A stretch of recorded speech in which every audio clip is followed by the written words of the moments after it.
Forget gurus. Forget anyone claiming to be an online business expert without going through the challenges of entrepreneurship themselves. The Real Money, Real Business podcast is here to prove the best insights in online business comes from your fellow online business builders. We dig into stories of entrepreneurs selling their business on the Empire Flippers marketplace so that you can learn how they made their business profitable, how they overcame obstacles, and what lessons they learned in their online journey. If you want to take your business and your knowledge to the next level, you've come to the right podcast. Let's get started. Hey everyone, welcome to another episode of the Real Money, Real Business podcast. We record these interviews so potential buyers have more information about the seller and the business to help them make a buying decision further down the road. Today, I'll be talking about a digital products business for sale, and I've got one of the co-founders with me today, who's Sam. So welcome to the show, Sam, and how are you doing? Hi, Vinnie. I'm doing great. Thank you so much for having me. Yeah, it's a pleasure having you on there. And I'm really looking forward to talking about your business. It's definitely an interesting one. Just before we dive in, let me give our listeners a very brief summary of your business. So today's listing is a digital products business that was created in September 2016 in the business niche. The average monthly revenue for the business is $30,787, and it makes an average of $24,395 per month in net profit. The assets included in the sale are the domain and all of the site's contents and files, 3 additional domains and all of their site's contents and files as well, an email list with 56 subscribers, social media accounts, and employee contracts. You can head over to empireflippers.com/marketplace and search for listing 50885 to learn more about the business. And if you're interested in purchasing this asset, you can unlock the listing first. So Sam, that's a very general overview about the business, but let's find out about yourself. Can you share with me your background in building or running online businesses? Sure, absolutely. So as far as businesses itself, I started pretty early, I would say, maybe around 15, I was just trying to make some money on the side. So at very early age, I realized that I am good with being creative and, branding and packaging stuff. So I used to pretty much figure out something and start sell it. So fast forward, when I was around 20-ish, when I was starting college and stuff, I met just a few smart guys and, I started some e-commerce business. I did a few years. I did some e-commerce selling online, quite a different range of products. And even one of the business I was doing, one of the early startups were into online printing business. So that was really, which gave me an intense sort of boot camp to learn a lot of different aspects of a business when you are in a startup working 2-3 people and you have to wear different hats. So it was really great exposure for me to online business. But I realized that e-commerce business, as far as selling physical goods like Amazon and, whether it's selling shoes online or jewelry online, this takes a lot of work from getting the order, delivering to the customer, and, if there's a refund. So there's so many steps involved. So what I learned was, whereas on the other side of the world, which was the digital assets, selling digital licenses, software, I saw there was a lot of potential in growth and there was less sort of work you had to put in. If there was a refund, you can just click a button and that's it, right? So whereas in the physical world or the physical e-commerce world, it's a totally different ballgame. So I quickly realized that and I moved to that software world, and I specifically saw, and I was really interested in the WordPress market. So yeah, that's when, I started trying different things in the WordPress industry, and eventually I met the right folks, which basically we clicked and we started experimenting, and eventually, we kind of hit a jackpot. I mean, I wouldn't say jackpot because we did put in a lot of hard work and a lot of failures. To be honest, this was the result of a lot of failures, not from my end, but my partner also. He had actually more successes in the industry than me in this industry we are. So I met him and, our skills complemented. He was more technical. I was more on the product and growth hacking side. So it kind of worked out for us, but it was definitely a result of a lot of failures and successes. Yeah, no, that's a great introduction, Sam. It definitely sounds like you started off early in the industry. You definitely learned a lot through trial by fire, it sounds like, by venturing off and trying different things until you landed on this one. Were there any resources that really helped inspire you as you were building this business, or just along your entrepreneurial journey in general, just to help you learn and get up to speed? Well, as far as resources, I would say I went to school. I learned some stuff in school, but I dropped out really quick because I felt like, I don't know, I felt, what I wanted to do, it will take me so many years that I don't have that kind of patience. So I dropped out, but I did learn a few good skills from school, whether it was design and communication stuff. But then I was pretty much whatever I wanted to, whether it was UI or UX, I would just try to do it. I mean, make mistakes, learn, try to get a project, hustle for like freelancing jobs. I mean, walk into restaurants or jewelry stores asking for, if they wanted a website. And that's how I actually got my first e-commerce client, where he used to run a jewelry store and he didn't have any online presence. So I pitched him the idea of, you do the packaging and delivering for the online orders, and I would just take care of the e-commerce online end. And he agreed. And that's how one of my first online business started. And once I started, there were other guys who got interested and they joined me. And, that's how I pretty much. So yeah, it was mostly like, just trial and error and maybe watching some Udemy videos and stuff like that and just doing it.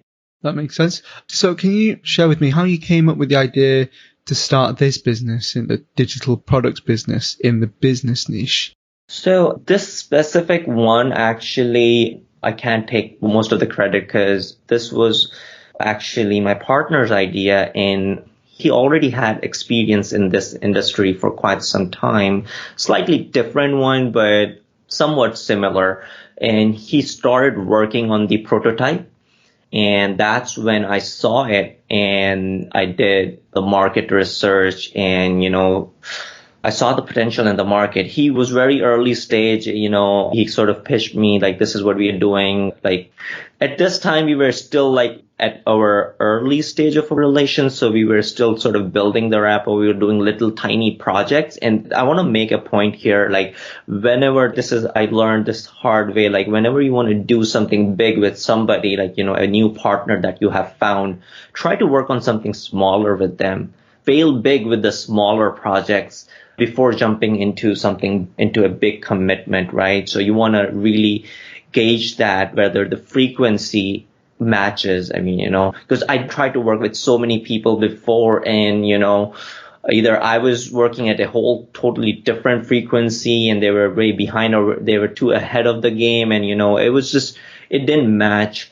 But with this guy, it was just perfect. So you want to find that perfect. I mean, there will be some ups and downs, but you know what I mean? So it really worked out after a few trials and error. He pitched me this idea. I saw the potential. I did R&D. You want to do your homework whenever you jump into a market. You want to look at your competition. Your competition is your best friend because they will give you information like where they are failing, what people really like. They are your prototype, because they have already tested the market. So you definitely want to look at them. And we did critically look at the competitors and found their gaps and pretty much figured out what the problem was. And we created a solution. And it was like when we went live with the product, there was nothing like that on the market. I mean, for the price tag we were giving the solution, there were solutions that were maybe like few $1,000s and,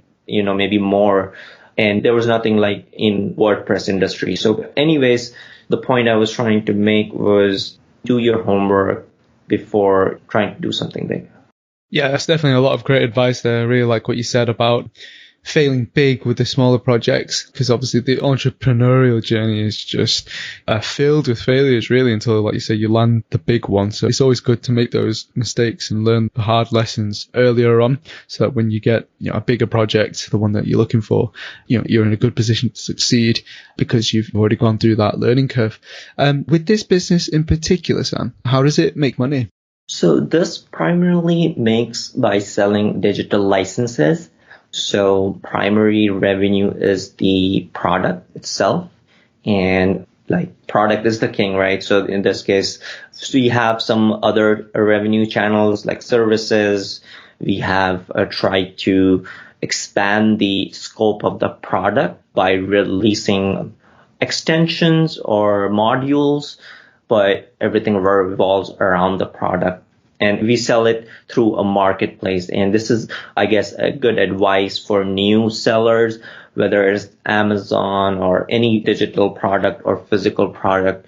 Try to start off from a marketplace, because that will give you a jump start instead of just selling it on your website or directly. Marketplace, I mean, an established marketplace usually will save you a lot of dollars over your time, because you don't have to spend a lot of money on marketing and stuff up front.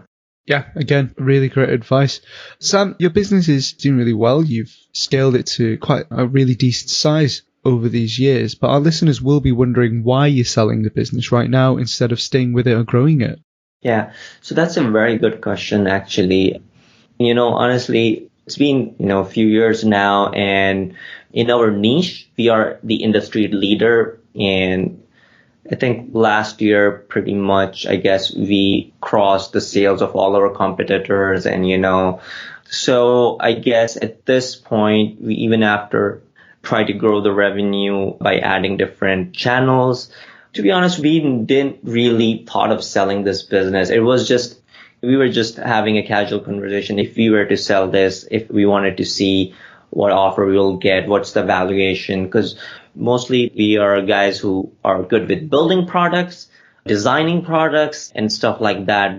We are not super great with all those how you say exit strategies and stuff like that. But it was just just conversation we had back in December, and one thing led to another, and we ran into you guys, and you guys were serious, and and initially we were thinking it might not work out. Maybe we can't sell it. I don't know. We were very skeptical about the selling part of the business, right? So you guys kind of educated us, gave us valuation and everything, kind of hand-hold.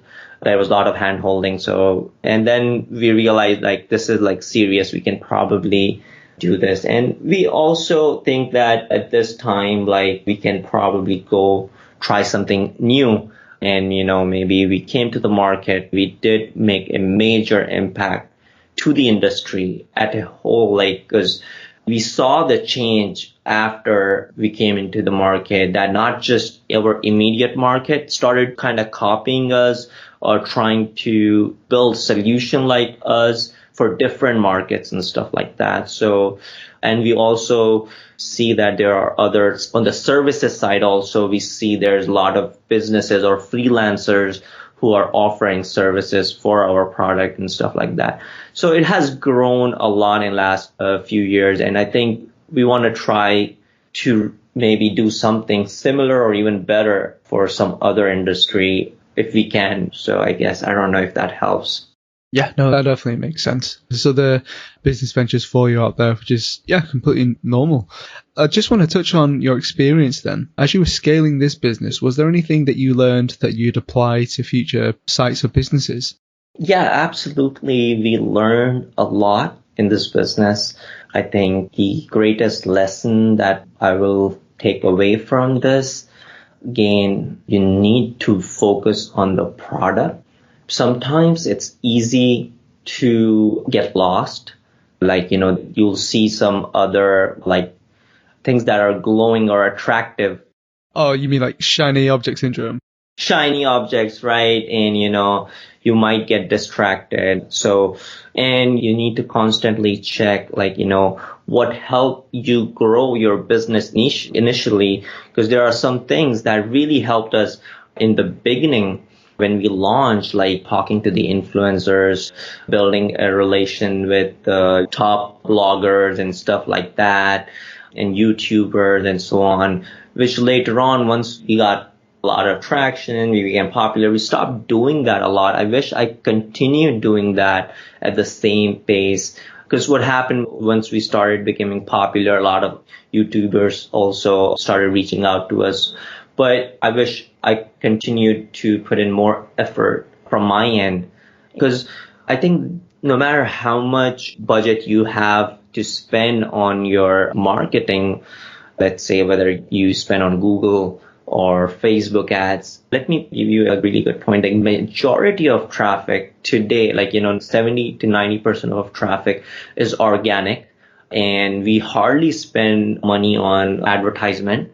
We only spend on either blog posts or what you call the listicle article, top 10 XYZ product for 2001 or things like that you see when people search for certain keywords. You'll see like top 10 or top 30, stuff like that. So we will organically come on top of most of the search results for our keyword. And I would say I really worked hard on building that organic engine, and that really helped us save tons of dollars on marketing budget, and gave us continuous traffic day after day for, still so you need to work on that organic engine, the growth hacking engine that will basically, so my advice would be to continue doing what worked. You want to maintain that list, things that worked and things that didn't work in your growth hacking list, which I kind of did maintain, but then I wasn't really following up with it and stuff like that. So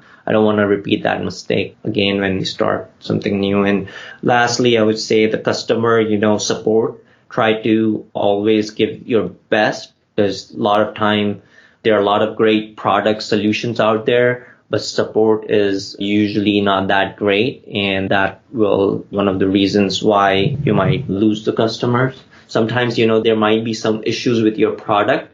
If your support is great, that you have little issues with your product, you can fix those issues. But if your support is not up to mark, then, it's going to be very hard for you to grow. And we were also focused on testimonials. Well, actually, I want to add a few points here because it's very important. In the early days, we were not only giving regular support. If there was any unsatisfied customer, I used to personally record personal videos and send it to them asking for their feedback. If we used to get negative reviews and stuff like that. So we were, for every negative review, it was like this. If we got 1-star review, literally, the top, me, my partner, we will be on top of it, until we know why we got that 1 star. We'll make sure we reach out. We'll used to make international phone calls or send them video messages. I'll do crazy stuff. The one thing I didn't do, I took a flight and went and saw them, but that's probably was the last thing I would have done.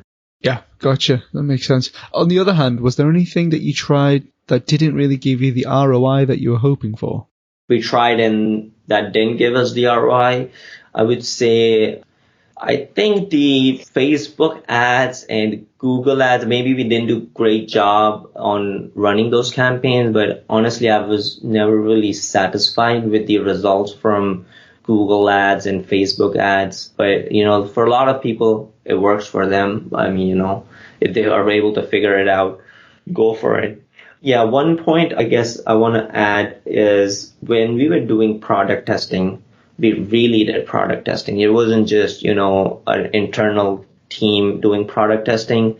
I had people from outside, there were some friends, people I hired on Craigslist, people I met at a boot camp. I was doing a product boot camp. So I used to bring them in, test my product in person while I watched them use it. And I learned this from, Intuit, the creator of QuickBooks. They used to do this when they used to sell CDs. They used to sell CD copies. They used to wait outside of Best Buy, and they used to ask the customer to follow them to their home and watch them use the product. So I kind of apply the same method where I used to bring them in. I used to give them the product and watch them and record their facial expression, voice, and all the issues they run into. So that actually changed the game for us when we did that kind of testing, in-person testing, one-on-one testing. Yeah, that makes sense. You mentioned about organic traffic earlier. What do you currently do in terms of marketing for the business? Okay, so as far as the marketing is, we try to, the most of the marketing we do is focused on long-term results, creating high quality videos and stuff. And we work on blogging, time to time run some promotions and stuff. We try to do customer testimonial videos. Yeah, I forgot to mention about testimonial videos. I used to do that a lot first few years, then I kind of stopped doing it a little, but still we do like in-person interviews, but a lot of testimonial videos of any major client, or even like a regular person, because we wanted to show like a regular, it doesn't have to be like a technical entrepreneur. It could be just a regular mom that around the corner who was able to use our product and create what she wanted to. So yeah, you wanted to target different audiences, and you want to get as many testimonial videos, especially. Of course, you want testimonials like ratings and stuff like that, but videos are very powerful. So yeah, I've done also testimonial videos. Yeah. Can you briefly describe what's the type of work that you do on the business to maintain it? I'm more on the product and growth hacking side, so I focus on product quality as well, or features, mainly the main core features and performance features, what we're gonna add in the next release, and especially the major releases. And then I work on growth hacking, like, when I say growth hacking, it's like testimonial videos, talking to influencers, trying to get videos and stuff like that. And also I focus on trying to add different revenue channels, not just alongside the product, how we can add different revenue channels and grow basically the bottom line. Gotcha. You've got quite a large team under your working on for you. It's about 16 people, right? Yeah, we have about that number, but mostly it's offshore, and my partner, he manages most of the team. I manage few people, but most of the team he manages because he's on the ground over there. So, I mean, he's not here with me, so I work remotely. But yeah, so not all of them, I want to make a point, not all of them work on the core product. I think some are interns. Last I checked, there are a few people who are interns, or like they just recently started, and some they work on things that maybe we're gonna release in like few months later, some major, like maybe like a mobile app and stuff like that. Let's say we wanted to build some other extensions, stuff like that.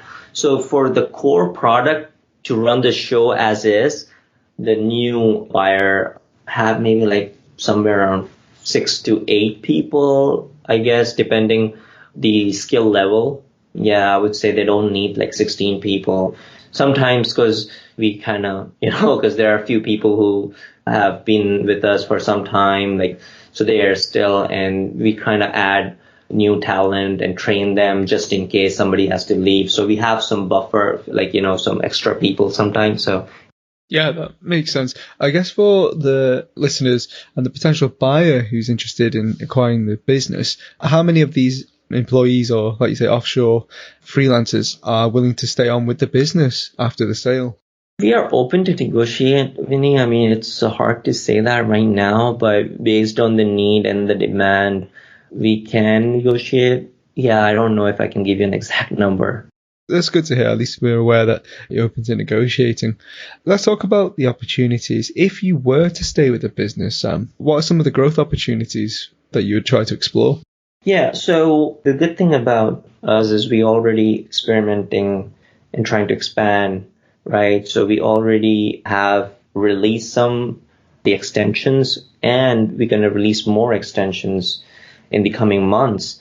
And we have sort of a pipeline that we haven't even executed on that, and we can sort of guide the new owner in the direction the market should be in the direction that we believe the market is going and where potential is to grow, where there's more potential to grow, basically. So yeah, we have that sorted out.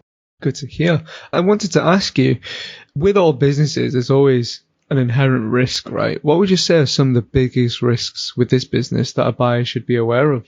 Biggest risk, I would say, is if the buyer is not giving enough love or is not providing good support, like any other product. It's not just this product, any other product, like, you're not giving, and you start it getting bad reviews and stuff over a period of time, very bad reviews, that will really could hurt the business. But other than that, I think there's a lot of potential to grow.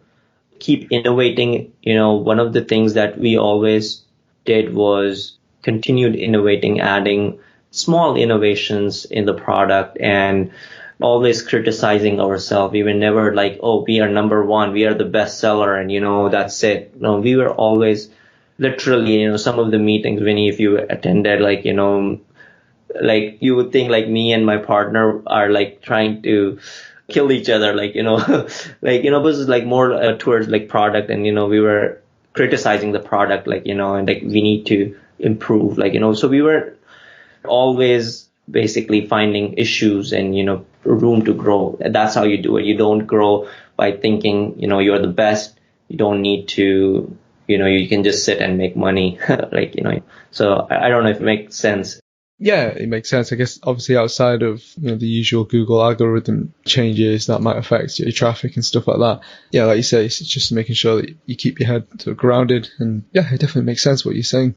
Yeah, in that sense, yeah, you're right. So you have to be careful with Google algorithm, but if you honestly build that growth engine I was talking about, you have like organically, like, if you are listed as part of these blog posts, you need to be connected with these, you need to reach out to these bloggers, and, if your product is being mentioned in their blog and you have good video testimonials, So when I say Google algorithm, I'm not talking about, so I hardly work on SEO on my website, I don't waste a lot of time on optimizing the SEO part of our landing page, because I drive most of the traffic. I want to drive from other websites who are the biggest influencers, who are already, when you search for the keyword, all those search results that come on the first page, I want to be part of that page, because they have done, that's their full-time job. Those bloggers,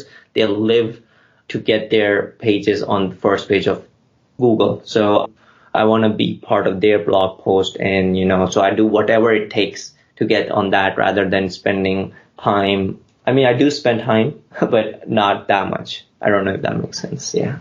The last few questions from me then, Sam. How much support are you offering buyers? Again, we are flexible. We want the new buyer to succeed.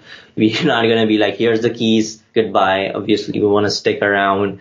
We are open to terms. We can, sort of continue working as is, like, in under the new terms, like, even like first month or so, until like and train while we are doing, we can train the new team or the new buyer and sort of gradually take over, because we want this to remain number one product. We want, I guess, to continue, right? So we definitely open to give whatever support required. I mean, I don't want to disclose, but we want to go above and beyond like we did with our product. We want to do that with the new buyer as well, and sort of share some of our SOPs, share some of our secrets of providing the best support. And there is definitely a secret sauce to that. And that's actually one of the things that I guess we will share, I guess, as much as we can. That's great. And are you open to committing to a non-compete? Yes. That's great. And are you open to negotiating something like an earn-out, like seller financing? Yeah, we will definitely consider, after looking at the term, if it's the right buyer, we are open to negotiate. I mean, as long as obviously there's upfront down payment and all that, then we can decide the percentage that is feasible for both parties. Yeah, that's awesome. Last question from me then, Sam. If you put yourself in the shoes of a buyer, why would you say that this is a business that's worth buying? That's a good question. Yeah. So I think it's definitely worth because we did put in a lot of love into it, and it's a industry leader, and there's a lot of room to grow as well. There are certain things that we are working at this time that we believe that in next 3 to 6 months, I'm very hopeful we'll see a lot of growth as well. I mean, I don't know how long it's going to take for the new buyer to take over, but I'm really positive that some of the things that we are working on will help the business grow. That will also be a good reason, I guess, for the new buyer. Is there anything else that you'd like to share that you think I might have missed? The one point I guess I forgot to mention about, marketing stuff is you need to offer ways, affiliates to basically sell your product. I mean, so a lot of these marketplaces have their own affiliate program. You just need to make it easy for the affiliates to find you and, promote your product. You need to offer what you call the copy or the marketing material to the buyers, to the affiliate marketers and stuff like that. So just keep in mind, in addition to organic traffic, you want to build your affiliate links. So those two will really give you the longest mileage, because the money that you put in on Facebook and Google, as soon as you run out of those budgets, your ads stop, right? But these guys will give you lifetime value. So think of creative ways that can drive lifetime traffic to your site. Yeah, that's great. Sam, thank you so much for sharing all of that. There's definitely a lot of really useful tips in there. You obviously know your stuff, and I'm sure you'll be able to support the buyer as well. Once a sale's been offered, and you'll be able to give them, the right support that they need. Yeah, we really hope that your business gets acquired by the right buyer in the very near future. Thank you so much, Vinnie. It was really a pleasure talking to you, and thank you so much for having me. All right, everyone. Thanks for listening. To learn more and see if this listing has already been sold, head over to empireflippers.com/marketplace and search for listing number 50885. If you're watching this on YouTube, click the link in the description to go straight to the listing. And once you've unlocked this listing, you'll be given everything you need to know about this business. So until next time, enjoy your digital journey.